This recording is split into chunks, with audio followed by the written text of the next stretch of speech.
The afternoon sun painted golden streaks across the polished marble floors of Blackwell Tower, but Rosa Martinez barely noticed the beauty around her. Her knees ached from hours of scrubbing, her hands were raw from harsh chemicals, and exhaustion pressed down on her shoulders like a heavy blanket.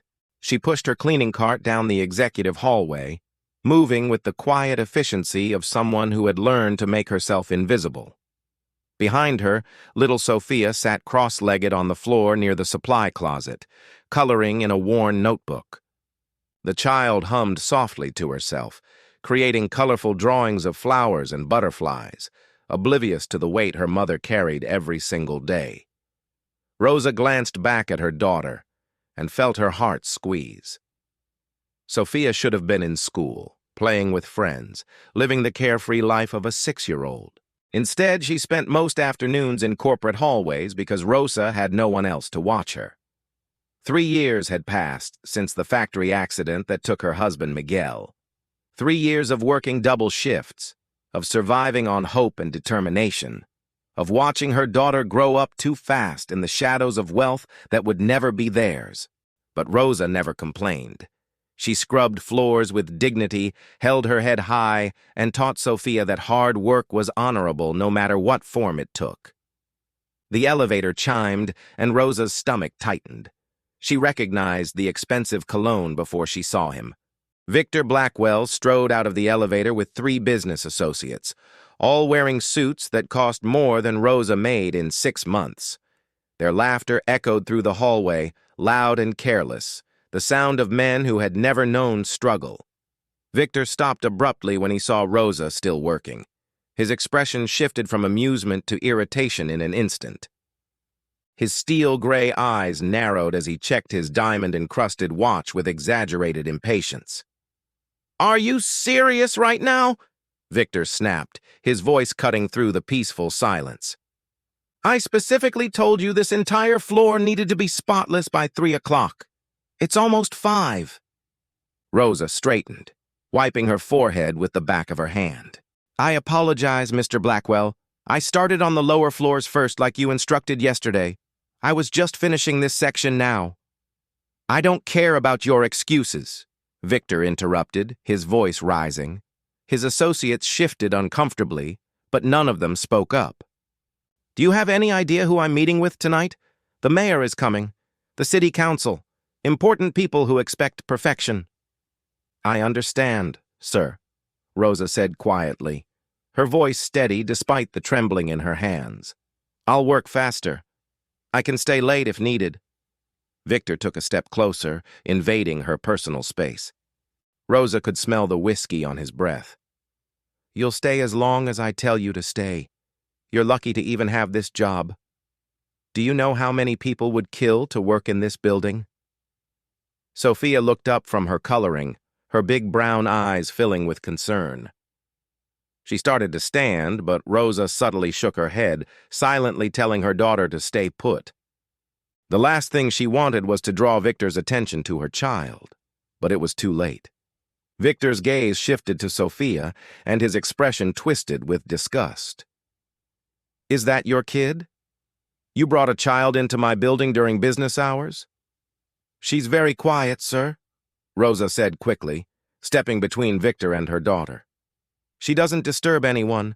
I just had no other option today." One of Victor's associates, a balding man with red cheeks, chuckled nervously. "Kids, right? They're everywhere." Victor whirled on him. "This isn't funny, Robert. This is my building, my reputation." He turned back to Rosa, his face flushed with anger. "This is completely unacceptable. I should fire you right now." "Please, Mr. Blackwell," Rosa whispered, her voice cracking. "I need this job. My daughter and I have nowhere else to go. I promise it won't happen again." "Your promises mean nothing to me," Victor spat. He grabbed the mop from Rosa's bucket and threw it across the hallway. It clattered loudly against the wall, leaving a wet streak on the expensive wallpaper. "I want this place immaculate in 1 hour. 1 hour or you're done." Rosa bent to pick up the mop, her hands shaking. "Yes, sir. Thank you, sir." But Victor wasn't finished. His ego was wounded, his authority questioned in front of his peers. He needed to reassert his dominance, to remind everyone in the room who held the power. When Rosa straightened up, he shoved her shoulder hard, sending her stumbling backward. She caught herself against the wall, pain shooting through her back where she hit the corner of a decorative pillar. Sophia screamed. The sound was sharp and terrified, cutting through the tense air like a knife. "Don't hurt my mama!" The little girl ran forward, her small hands pushing against Victor's leg. Tears streamed down her face as she looked up at him with a mixture of fear and fury. "Leave her alone! You're mean!" Victor looked down at the child with cold contempt. "Get this brat away from me!" Rosa rushed forward, scooping Sophia into her arms. "I'm so sorry, sir. Please, she's just scared. I'll take her downstairs right now." "No," Victor said, his voice dangerous and low. "You'll finish this floor first. Lock her in the supply closet if you have to. I don't care. But I want this done, or both of you will be out on the street tonight." He grabbed Rosa's wrist, his grip tight enough to bruise, and yanked her away from Sophia. The child's cries intensified as she watched her mother being manhandled by the angry billionaire. Rosa tried to pull away, but Victor's grip was iron. "Please," Rosa begged, tears finally spilling down her cheeks. "She's just a baby. Don't do this in front of her." Victor's response was to shove Rosa toward the bucket of dirty mop water. She fell to her knees, her hands splashing into the cold, chemical-filled liquid. The smell burned her nose, and shame burned her heart even hotter. That was the moment Sophia broke free from her frozen terror. The 6-year-old girl turned and ran, her little feet slapping against the marble floor with desperate speed. She pushed through the heavy glass doors and burst into the lobby, her sobs echoing in the vast space. The security guard looked up in surprise, but Sophia was already past him, running through the revolving doors and out into the busy street. The world outside was overwhelming. Cars honked, people rushed past, and the late afternoon sun blazed down from a cloudless sky. Sophia ran blindly, tears blurring her vision, her chest heaving with panic and heartbreak. She had to find help. Someone, anyone who would listen. And then she saw them. Across the street, parked in front of a coffee shop, stood a group of motorcycles. 6 gleaming machines lined up like metal horses, and beside them stood their riders. Men and one woman in black leather vests, their arms covered in tattoos, their faces weathered by sun and road. To most people, they looked dangerous. But to Sophia, they looked like hope. She ran toward them without thinking, her small voice rising above the city noise. "Please help me. The bad man is hurting my mama." The riders turned as one. The tallest among them, a man with a salt and pepper beard and eyes that had seen too much, stepped forward.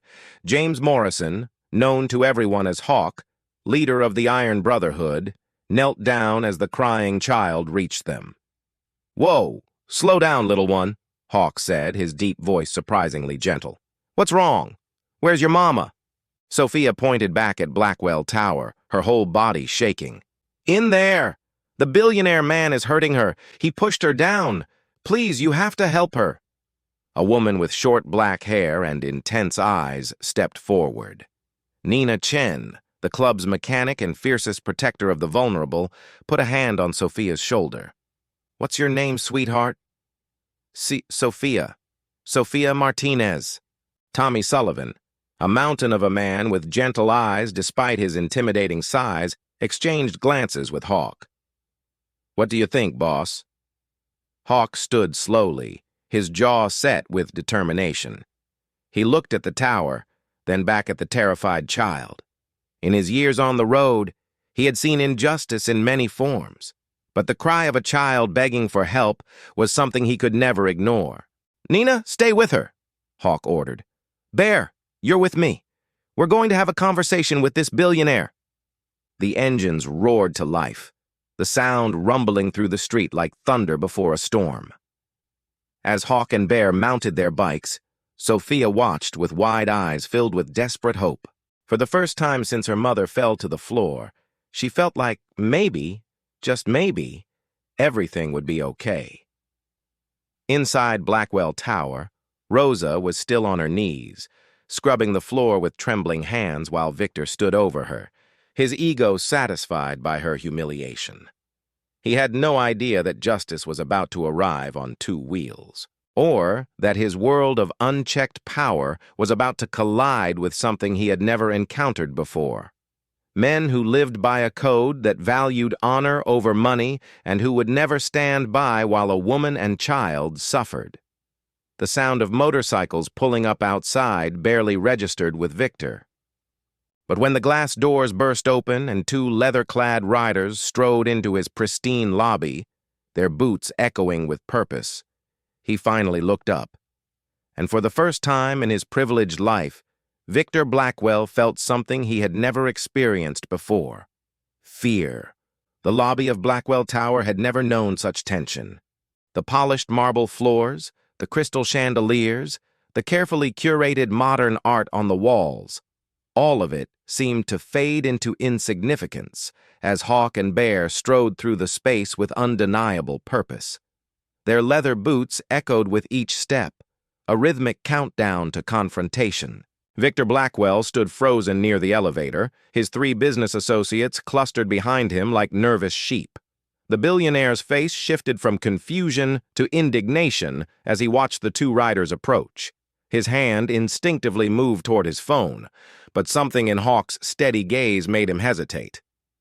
Rosa was still on her knees by the overturned mop bucket, her uniform soaked, her face streaked with tears and humiliation. When she heard the unfamiliar footsteps, she looked up, expecting more trouble. Instead, she saw two strangers who seemed to fill the entire space with their presence, not through aggression, but through something else entirely. Authority earned through lived experience rather than inherited wealth. "Can I help you, gentlemen?" Victor asked, his voice dripping with false politeness. "This is private property. If you're looking for the public entrance, it's around back." Hawk stopped about 10 feet away, his arms crossed over his broad chest. His beard was neatly trimmed, his eyes sharp and assessing. When he spoke, his voice was low and controlled, but it carried the weight of absolute certainty. "We're not looking for an entrance. We're looking for a woman named Rosa Martinez. A little girl outside says you've been hurting her mother." Victor's expression hardened. "I don't know what nonsense that child told you, but this is none of your business. I'm dealing with an employee issue. Now, I suggest you leave before I call security." Bear, who had remained silent until now, let out a low chuckle that held no humor. The massive man shifted his weight, and his leather vest creaked. "Your security guard is downstairs having coffee. Saw the whole thing when we walked in. Didn't seem too eager to stop us." Rosa slowly rose to her feet, clutching her wet uniform. Her eyes darted between the riders and her employer, torn between hope and fear. "Please," she whispered, though she wasn't sure who she was addressing. "I don't want any trouble." Hawk's gaze softened as he looked at her. Even from across the lobby, he could see the bruise forming on her cheek, the way she favored her left side, the raw exhaustion that went deeper than physical fatigue. He had seen that look before, on the faces of women who had been pushed down so many times they had forgotten how to stand up. "Ma'am," Hawk said gently, "your daughter is safe outside with my crew. She's very brave. She ran across a busy street just to find help for you." Fresh tears spilled down Rosa's cheeks. "Sophia. Oh, God, is she okay?" "She's fine," Bear assured her, his gruff voice surprisingly tender. "Nina's with her, but that little girl was terrified. Said this man," he gestured toward Victor, "pushed you down and hurt you." Victor's face flushed red. "This is outrageous. I barely touched her. She's being dramatic to get attention, and apparently she's trained her child to lie for her, too." "That's not true," Rosa said, her voice stronger now. "You shoved me. You threw my mop. You grabbed my wrist hard enough to bruise." She held up her arm, showing the red marks that were already darkening to purple. One of Victor's associates, A younger man with nervous eyes stepped forward. "Victor, maybe we should just let her go for the day. This has gotten out of hand." "Shut up, Robert," Victor snapped. "This is my building. These people have no authority here." Hawk took a step closer, and the temperature in the room seemed to drop. "You're right. We're not cops. We're not lawyers. We're just people who don't like bullies." He paused, letting the words sink in. "Especially bullies who hurt women and scare children." Victor tried to laugh, but it came out hollow. "You think you're intimidating? You think I'm afraid of some motorcycle gang? I have lawyers who could destroy you with a phone call." "Maybe," Hawk acknowledged.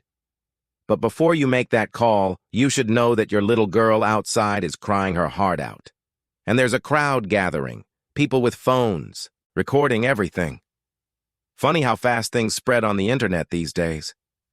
Victor's confidence wavered. He pulled out his phone, and his face paled as he scrolled through social media. Sure enough, videos were already appearing. Sophia crying, begging the riders for help. People filming from coffee shop windows.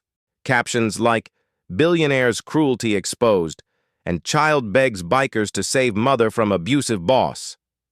The lobby doors opened again, and this time a woman in a police uniform entered. Detective Maria Rodriguez was 50 years old, with steel-gray hair pulled back in a tight bun and eyes that missed nothing. She had been having coffee across the street when she heard the commotion, and what she saw made her blood run cold. "What's going on here?" she asked, her hand resting casually on her belt near her radio. Victor immediately straightened, relief flooding his features. "Officer, thank God. These men broke into my building and are harassing me and my staff." Detective Rodriguez looked at the riders, then at Rosa's tear-stained face and bruised wrist, then back at Victor. "That's not what it looked like from outside. I saw a little girl, couldn't be more than 6 or 7, running terrified from this building and begging those men for help. Her mother brought her to work when she wasn't supposed to," Victor said quickly. "I was simply enforcing workplace policies." "By putting your hands on her?" Bear asked, his voice dangerously quiet. The detective held up a hand. "Everybody calm down. Ma'am," she addressed Rosa directly, "are you hurt? Did this man assault you?" Rosa hesitated. Everything in her screamed to say yes, to finally tell the truth.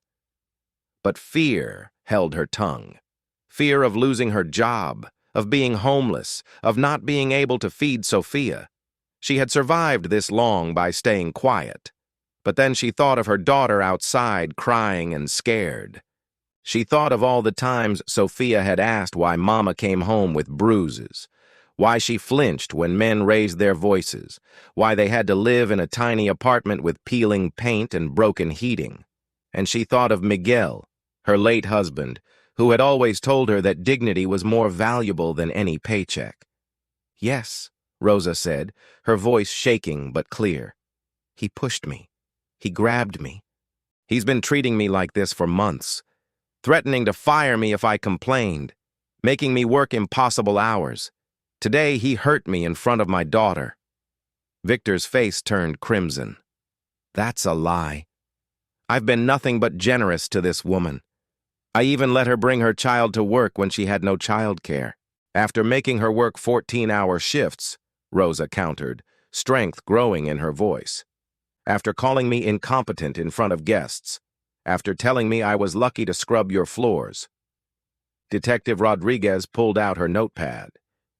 "Mr. Blackwell, I'm going to need you to come down to the station to answer some questions." "This is absurd," Victor sputtered. "Do you know who I am? I donate millions to the police department. The chief is a personal friend." "That's wonderful," Rodriguez said dryly. "I'm sure he'll be very interested to hear about this situation, especially with all those videos circulating online." The doors opened once more, and David Blackwell rushed in. Victor's younger brother was 35, with softer features and kinder eyes.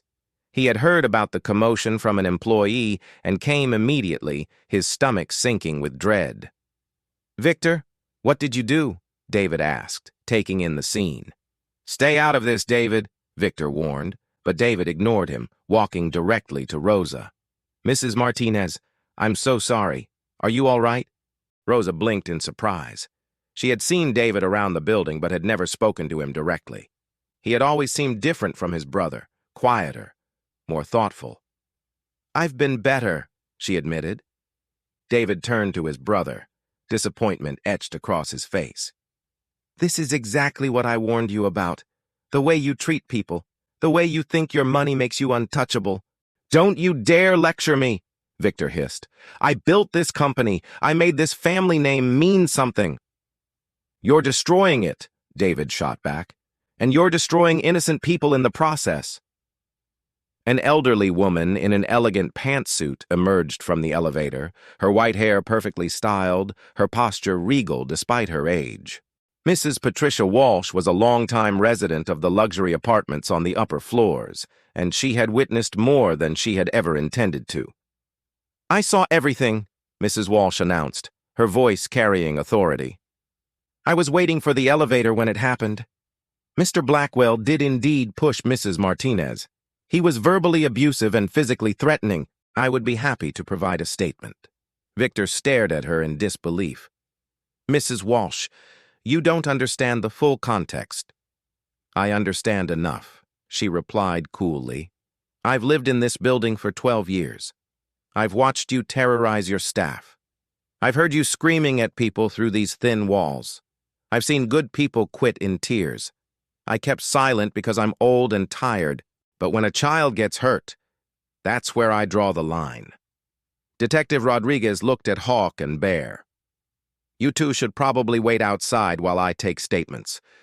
But thank you for responding to that little girl's call for help." Hawk nodded, then looked at Rosa. "Your daughter is waiting for you. We'll make sure you both get home safe." As the riders turned to leave, Rosa called out, "Wait!" They stopped, and she walked toward them, her legs shaky but determined. "Thank you. I don't even know your names, but thank you for listening to her, for believing her." "James Morrison," Hawk said, offering his hand. "But everyone calls me Hawk. That mountain over there is Tommy, but we call him Bear." Rosa shook their hands, her grip surprisingly firm. "I'll never forget what you did today." "You don't owe us anything," Bear said gently. "Just take care of that brave little girl out there." Outside, Sophia was sitting on Nina's motorcycle, wearing an oversized helmet that kept sliding over her eyes. Nina was telling her stories about riding through the desert, keeping the child distracted while chaos unfolded inside.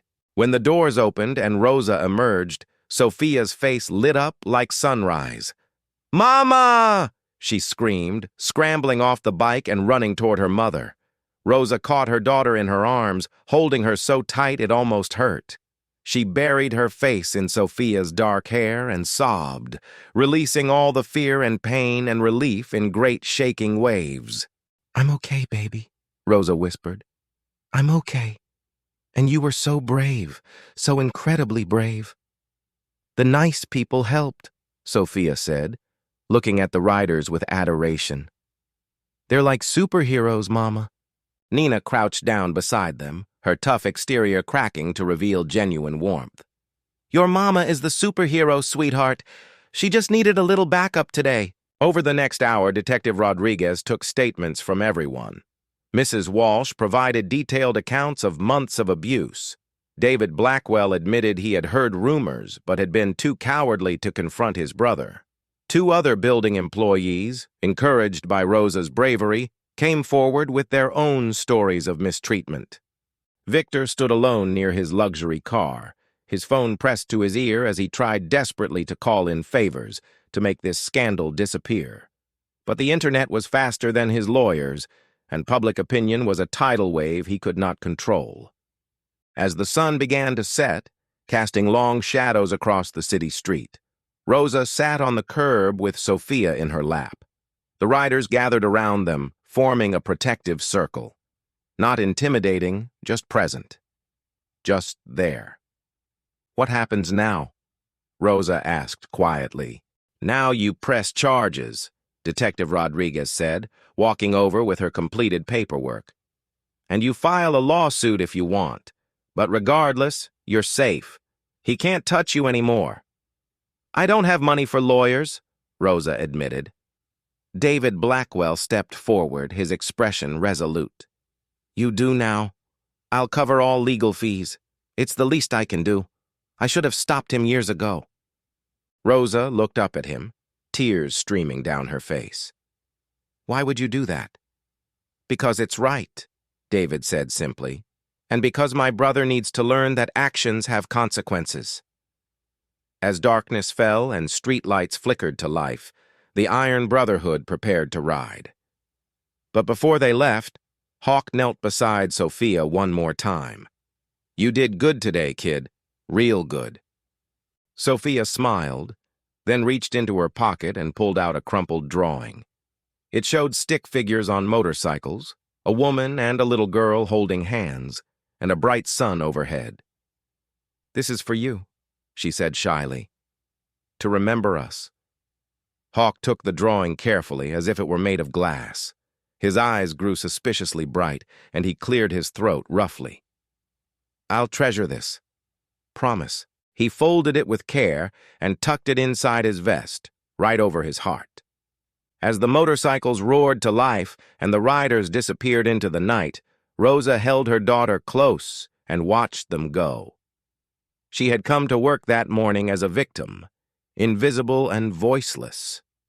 She was leaving as a survivor, surrounded by unexpected allies and newfound strength. The road ahead would not be easy. There would be court dates and difficult conversations, struggles to find new work and rebuild their lives.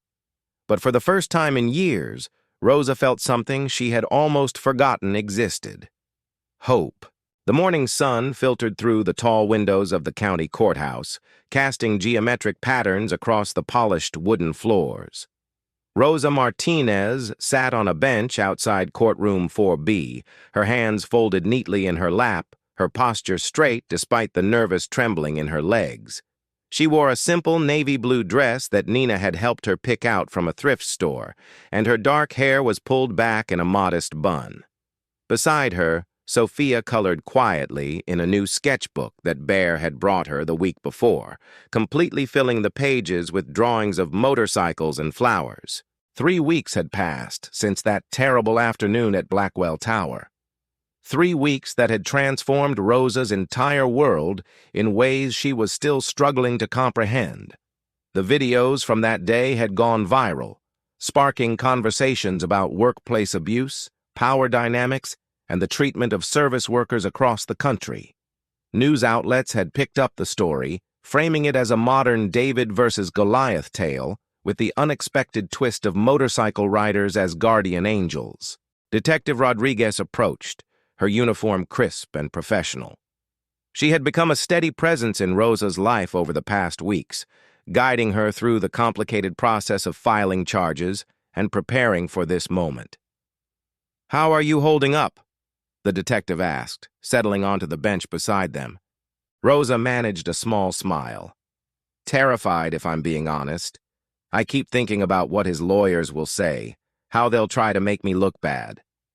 "Let them try," Rodriguez said firmly. "The evidence is overwhelming.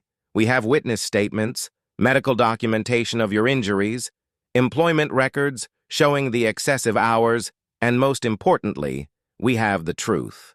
Sophia looked up from her drawing. "Is the bad man going to jail?" Rodriguez chose her words carefully. "Today is about making sure he understands what he did was wrong, sweetie, and making sure your mama gets justice." The courtroom doors opened, and Claire Thompson emerged. The social worker from the Community Outreach Center had been instrumental in helping Rosa navigate the past 3 weeks, connecting her with resources, temporary housing assistance, and counseling services. Claire was 33, with warm brown eyes and an easy smile that made people feel instantly safe. "They're ready for us," Claire said gently. "Rosa, remember what we talked about. Just tell the truth, stay calm, and don't let anyone rattle you." Rosa nodded, standing on shaky legs. She looked down at her daughter. Sophia, you stay out here with Miss Claire, okay? I'll be back soon. I want to come with you, Mama, Sophia protested, her lower lip trembling. I know, baby, but this is grown-up stuff. You just keep drawing, and when I come back, we'll go get ice cream. Deal? Sophia considered this, then nodded reluctantly. Chocolate chip? The biggest scoop they have, Rosa promised, kissing her forehead. As Rosa turned toward the courtroom, she saw them. The Iron Brotherhood had arrived, 5 riders standing in the hallway like a wall of leather and loyalty. Hawk, Bear, and Nina were there, along with 2 other members Rosa had gotten to know over the past weeks. They had visited her small apartment multiple times, bringing groceries, helping fix her leaky sink, and simply being present whenever she needed to talk. You didn't have to come, Rosa said, though her eyes betrayed her gratitude. Course we did, Hawk replied. You're family now. We don't let family face the wolves alone. Bear held out a worn leather bracelet with a small silver charm shaped like a motorcycle. For luck, he said, fastening it around her wrist. You got this, Rosa. Inside the courtroom, the atmosphere was heavy with anticipation. Judge Rebecca Hamilton presided from the bench, a formidable woman in her mid-50s with silver-streaked hair and eyes that seemed to see straight through pretense. She had a reputation for fairness, but also for having zero tolerance for wealthy defendants who thought they could buy their way out of consequences. Victor Blackwell sat at the defense table with 3 expensive lawyers in tailored suits. He looked diminished somehow, as if the weight of public scrutiny had physically shrunk him. His usual arrogance had been replaced by a carefully constructed mask of humility that didn't quite reach his eyes. Beside him, his lead attorney, a shark-faced man named Preston Williams, shuffled through papers with mechanical efficiency. David Blackwell sat in the gallery behind Rosa, having made good on his promise to support her through this process. He had not only covered her legal fees, but had also provided a detailed deposition about his brother's pattern of abusive behavior toward employees over the years. All rise, the bailiff announced as Judge Hamilton entered. The proceedings began with opening statements. The prosecution, led by Assistant District Attorney Jennifer Park, laid out a clear narrative of sustained workplace abuse, culminating in physical assault. She presented photographs of Rosa's bruises, testimony from Mrs. Walsh and other witnesses, and the damning videos that had captured the public's attention. Preston Williams countered with a defense strategy that attempted to paint Victor as a demanding but fair employer who had simply lost his temper in a moment of stress. He suggested that Rosa had exaggerated her injuries and exploited her daughter's emotions to gain sympathy and financial compensation. Judge Hamilton listened to both sides with an impassive expression, occasionally making notes on her legal pad. When it was time for Rosa to testify, she walked to the witness stand with her head held high. Her hands still trembled, but her voice was steady as she swore to tell the truth. Jennifer Park approached with a gentle but professional demeanor.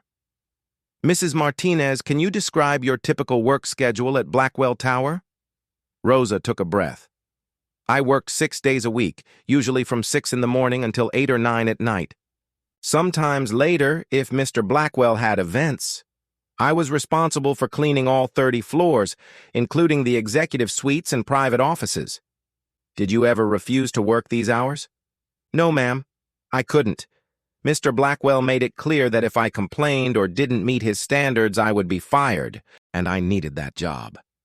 After my husband died 3 years ago, it was the only income I had to support my daughter. Can you tell the court what happened on the afternoon of September 15th? Rosa's voice wavered slightly, but she continued. I was finishing the upper floors when Mr. Blackwell arrived with his business associates. He was angry that I wasn't done yet, even though I had been working since early morning. He started yelling, calling me incompetent. When I tried to explain, he threw my mop across the hall. Then he pushed me and I fell against the wall. Were you injured? Yes, I had bruises on my back, my arm, and my face. I also twisted my wrist when I tried to catch myself. What was your daughter doing during this incident? Rosa's eyes filled with tears. She was there. She saw everything. She tried to defend me, and Mr. Blackwell called her a brat. That's when she ran. She was so scared, and she didn't know what else to do, so she ran outside looking for help. Preston Williams stood for cross-examination, his expression calculated. Mrs. Martinez, isn't it true that you violated company policy by bringing your child to work? Yes. But... Yes or no, please. Yes, Rosa admitted quietly. And isn't it true that Mr. Blackwell had explicitly told you that children were not allowed in the building during business hours? Rosa's lawyer objected, and Judge Hamilton sustained it. Counsel, please confine your questions to the relevant facts of the assault. Williams pivoted smoothly. Mrs. Martinez, you claim my client pushed you. Isn't it possible that in a crowded hallway with people moving around, you simply lost your balance? No, sir. He put his hands on my shoulders and shoved me. There's no confusion about what happened. And yet you didn't call the police immediately. You didn't seek medical attention. You waited until those motorcycle riders arrived and convinced you to file charges. Isn't that convenient? Rosa's hands clenched in her lap. I was afraid. I've been afraid for months. I didn't call the police because I thought no one would believe me. I thought I would lose everything. But when my daughter ran for help, and those riders actually listened to her, I realized that staying silent was teaching her the wrong lesson. I realized that some things are worth fighting for, even when you're scared. Her voice had grown stronger with each word, and the courtroom fell silent. Even Williams seemed momentarily thrown by her genuine emotion. Judge Hamilton called for a short recess, and Rosa stepped down from the stand, her legs weak, but her spirit intact. Outside in the hallway, Sophia ran to her immediately, wrapping her small arms around her mother's waist. You were so brave, Mama, the little girl whispered. Hawk approached, offering Rosa a bottle of water. You did real good in there. Held your ground. I just told the truth, Rosa said, her voice exhausted. I hope it's enough. It will be, Nina said with certainty. That judge sees right through his expensive lawyers. When court reconvened, Mrs. Walsh took the stand. At 78 years old, she commanded respect simply by her presence. Her testimony was damning in its detail and unshakable in its conviction. I've lived in luxury buildings for 40 years, she stated clearly. I've seen how the wealthy treat those they consider beneath them. But Mr. Blackwell's behavior toward his staff was exceptional in its cruelty. I witnessed him belittle, threaten, and physically intimidate Mrs. Martinez on multiple occasions. What happened that day was not an isolated incident. It was simply the first time someone had the courage to speak up. David Blackwell's testimony was equally powerful. He spoke about growing up with Victor, about how their father's wealth and influence had warped his brother's sense of entitlement, about the culture of fear Victor had created in his company. I enabled him by staying silent, David admitted, his voice heavy with regret. I told myself it wasn't my place to interfere, but silence makes you complicit. I should have stood up for people like Mrs. Martinez years ago. The final witness was an unexpected one. Frank DeLuca, owner of DeLuca's Diner, a popular local restaurant, had come forward after seeing the news coverage. He testified that he had interviewed Rosa for a waitressing position 2 years earlier and had been ready to hire her until Victor Blackwell called him personally, threatening to use his influence to shut down Frank's business if he employed his janitor. He wanted to keep her trapped, Frank said bluntly. He knew that if she had options, she might leave. So he made sure she had none. When all testimony was concluded, Judge Hamilton took a long moment to review her notes. The courtroom was so quiet that Rosa could hear her own heartbeat pounding in her ears. Finally, the judge looked up, her gaze settling first on Victor, then on Rosa. Mr. Blackwell, Judge Hamilton began, her voice carrying the weight of authority. I have presided over many cases involving workplace disputes, but rarely have I seen such a clear pattern of abuse of power. You used your wealth and position not just to demand excellent work, which would be reasonable, but to systematically dehumanize and control another person.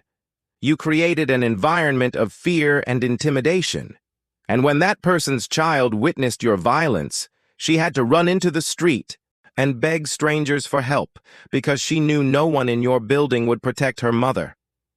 Victor shifted uncomfortably, his lawyers whispering urgently in his ear.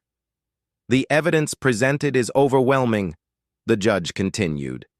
Witness testimony is consistent and credible. Medical documentation supports the claims of physical assault. And perhaps most telling, your own behavior in the aftermath shows a man more concerned with managing his public image than with the harm he caused. She paused, letting the words settle over the courtroom like snow. I find you guilty of assault and battery. I also find sufficient evidence of ongoing workplace harassment and intimidation.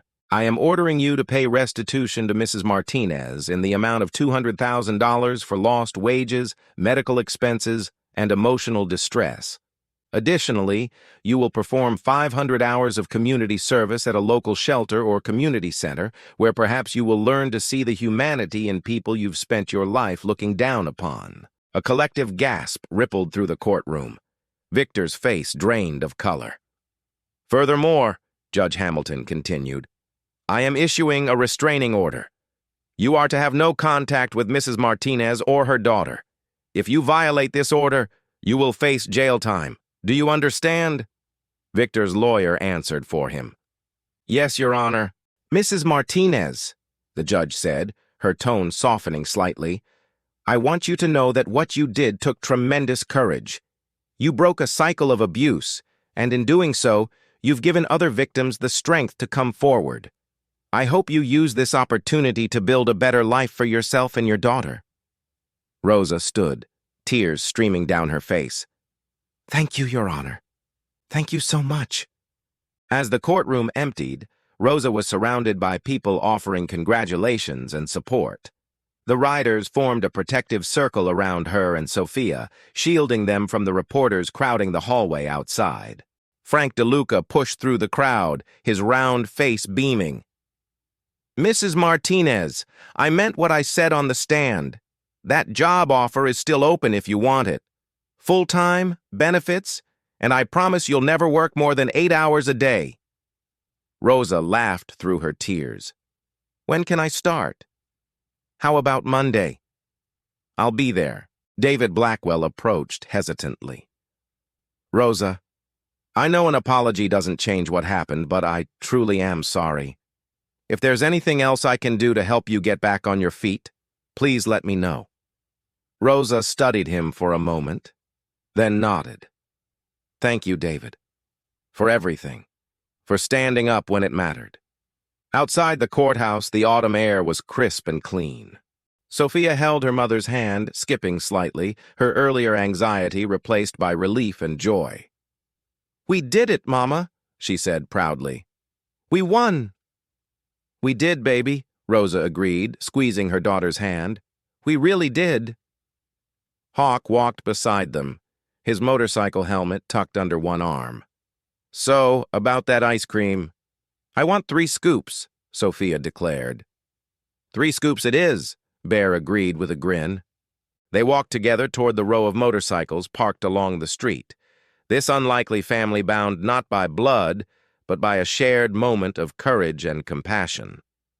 Rosa paused before climbing onto the back of Hawk's bike, looking back at the courthouse one final time.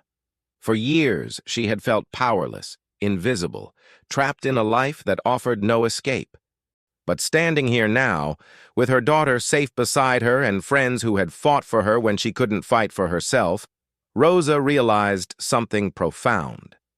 Power didn't come from money or buildings or titles.